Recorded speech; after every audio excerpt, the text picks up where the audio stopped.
Yay! This actually might take a little longer. Sorry about this, guys. And yes, like what? Nah.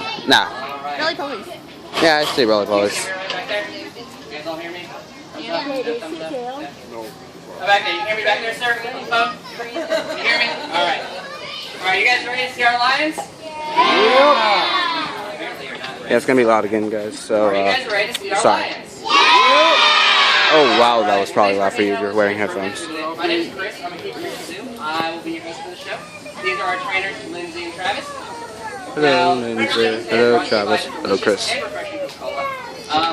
Just so you guys know, if you guys do want to see them, they're going to come right here. So if you guys want to stand, that would probably be good also. But if you want to sit, you're more than welcome to. All right, so what you guys are going to see today Oh are gosh, don't. behavior. And what that means is we're going to ask our lions to perform a series of actions. Okay, that's on It allows them the to start camera. taking their own health care. It allows us to take better care of them, and it keeps things a lot more. Yeah, there's not that many people here. You can probably sit and still see. So if you guys are ready to see our lions, That was nodding. Both Kwanzaa and Akila are very excited today. They're on their way up to see us. Kwanzaa is our male. He has that big mane. He is 9 years old. He is 415 pounds. He's our female. She's 8 years old, and she is 315 pounds. Now Kwanzaa is much more bigger than Akila. So you guys might think he's the boss, he's the guard, he's the one running the show. In fact, he's opposite. He's very laid back. He lets him take Nah, Kwanzaa's boss. Watch on you. My favorite movie. Some of the things you see right here, Keely is sitting up. Now what that does is allows our trainers to go ahead and inspect their pads and paws as well as their stomach. She's now zooming down, which allows our trainers to go and inspect not only her face, but the top of her head, as well as her back. Now, lions, along with many other animals out in the wild, are very, very good at hiding injury and illness. So one of the behaviors we'll ask them to do is called open. So when we ask them to open, they'll open their mouth nice and wide, and we're going to go ahead and inspect their gums. So when we inspect their gums, we're going to look for a nice, healthy pink color. Anything that's too dark or too pale is an indication that something might be wrong, and we're going to go ahead and take a closer look. Now what you just got just a little bit earlier was called lay. And lay is probably the most important one we teach them. Because it allows us to go ahead and do blood draws as well as vaccinations for rabies, canine distemper, and other various feline vaccinations. Now show of hands, how many out there have pets at home? Quite a few. How many of you guys take those pets to the vet? Just as many of you. Alright, good. And that's very, very important.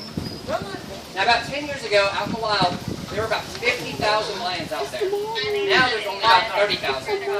One of the real big reasons for that is a virus called canine distemper. And canine distemper is very, very prevalent and very common amongst domesticated dogs. So a lot of domesticated dogs out in Africa were spread not only amongst themselves, but the ones that were out in the wild were transmitted to the local wildlife, like big cats like our cats, African lions here, as well as wild dogs like hyenas and just the wild dogs in general. So, how does that pertain to all of us here? Well, just like Africa, we have our own local wildlife. And our local wildlife is also susceptible to viruses and diseases, just like canine distemper. So we encourage you guys to go ahead and take all your pets, whether they're cats or dogs or birds or anything like that, make sure you bring them to the vet and get them vaccinated, so any diseases they have might not transmit to our own local wildlife. Because the last thing we want to see is our own local wildlife population start to decrease. Now, you guys are seeing what they're eating here. As you probably would expect, they're eating meat. And we get a lot of people ask us what kind of meat they get. Well, they get the same similar meat as us. It's USDA approved. And the only difference is when we get our meat, we ask for special cuts because there's only certain parts of the cows that we like. They get the whole cow ground up all at once, so they get nutrition from the whole cow. Whoa! What was that? What was that? Now, you guys saw them. They were resting up there early as well. So lions can sleep for up to 20 hours a day. And you might wonder, well, why would they need to sleep for 20 hours a day? It's a long time. Well, just like us though, it is hot, so they do like to stay in the shade and keep cool.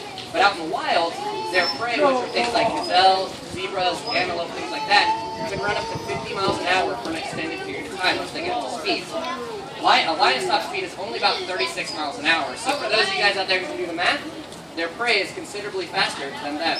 So what they'll do is they'll hunt in a pride or in a pack, and they'll ambush their prey. So all that energy they saved up all throughout the day when they're ready to hunt, they're going to use that quick burst of energy and power to get to speed real quick and take down their prey before their own prey gets up to speed. Now, how many of you guys were here in 2011 when we got Cubs? Or even last year, I think we sent them off? Alright, well we get a lot of questions asking where our Cubs are. Well, the thing is, with the males, around 2 years old, they start, their parent, or in this case Kwanzaa, starts seeing them as competition.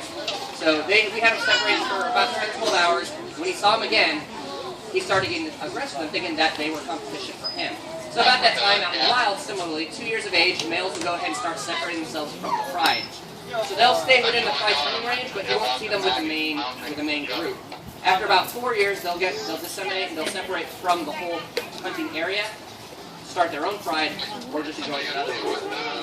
So the boys right now are located out in Salt Lake City, Utah, and our girls are actually down in Mexico on a huge 10-acre safari down there, and they actually paired up with the Atlanta Lions now.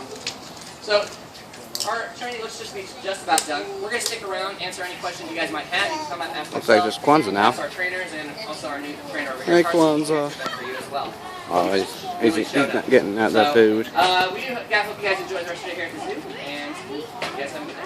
What's your question? They had a litter of 5 cubs for lions. That's a lot. And yeah, 3, 2, 1, stop.